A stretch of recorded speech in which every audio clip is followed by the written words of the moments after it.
আজ আমি তোমাদের সঙ্গে শেয়ার করব ঘি দিয়ে আটার তৈরি খাস্তার রেসিপি। এটা ইভিনিং স্ন্যাক্স বা সকালের ব্রেকফাস্টের জন্য কিন্তু একটা পারফেক্ট খাবার।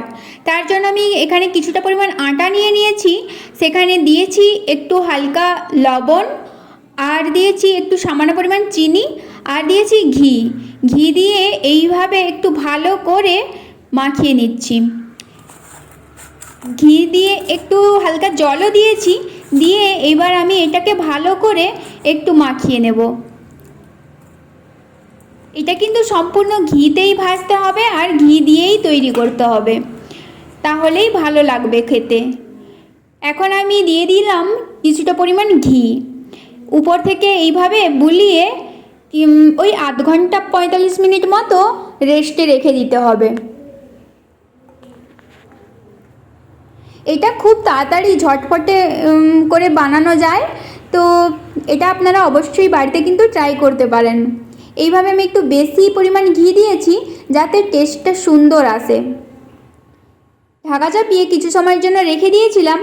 তারপরে এই যে দেখুন, এখন আমি আবার একটু ভালো করে মাখিয়ে নেব। কিন্তু দুঃখের বিষয় আমার কাছে বেলন চাকতি নেই, তাই জন্য আমাকে কিন্তু আজকে একটা থালা আর গ্লাস দিয়েই করতে হবে। এখন আমি এই লেচি কেটে নিয়েছি কিছুটা, এগুলোকে আমি থালা আর গ্লাসের সাহায্যে একটু লুচি লুচি টাইপের করে নিয়েছি। এবারে কড়াইতে একটু ঘি দিয়ে দিয়েছি।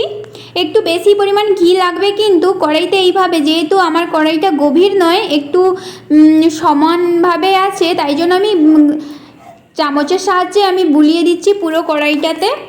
আর এইভাবে করে আমি কিন্তু একটা একটা ওই লুচি টাইপের এগুলো দিয়ে দেবো। এটা না খেতে পুরো একদম নিমকির মতো লাগে।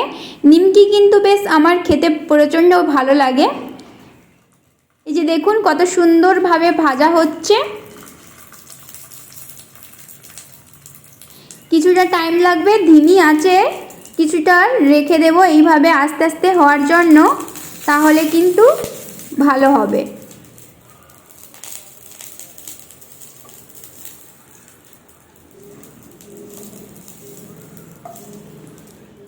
তুলতে একটু অসুবিধা হচ্ছে কারণ ঘি দেওয়া আছে, আর আমি যেহেতু এক হাতে ফোন ধরেছি তাই জন্য একটু তুলতে অসুবিধা হচ্ছে আর কি।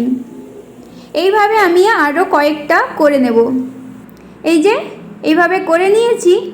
হ্যাঁ, গোলটা হয়তো ঠিকঠাক মতো হয়নি, তবে আসলে কি হয়েছে, গ্লাসের সাহায্যে তো করতে পারছি না, আর থালাটা একটু যেহেতু পাতলা তাই জন্য একটু করতে অসুবিধা হচ্ছিলো, তাই জন্য ঠিকঠাক গোল হয়নি। তবে আমি গোল গোল কিন্তু লুচি বা রুটিও বেলতে পারি। এই যে এখন এগুলো কিন্তু একদম মচমচে ওই খাস্তা টাইপসের হয়ে গেছে। খুব সুন্দর এগুলো খেতে। আর এগুলোতে যেহেতু বেশি একটা তেল থাকে না, মানে তেলই নেই, এখানে শুধু ঘি দিয়েই করেছি আমি, তো এটা কিন্তু শরীরের পক্ষেও খুব ভালো। তবে যারা একটু হেলদি তারা একটু কম খাবেন, কারণ ঘিটা মানে কোলেস্টেরল যদি হয় তো হয়ে যাবে। ঘি কিন্তু একটা গুড ফ্যাট, তো এটা খাওয়াই যায়। তো তাই জন্য আমি এই যে কিছুটা পরিমাণ করে নিয়েছি। আজকে তাহলে এখানেই শেষ করছি। দেখা হচ্ছে আবারও একটা নতুন কোনো ভিডিওতে। একদম খাস্তার মতো মুচমুচ করছে, একবার খেলে বারবার খেতে ইচ্ছে করবে। আর এগুলো কিন্তু বাচ্চাদের পক্ষে খুবই ভালো খাওয়ার একটা।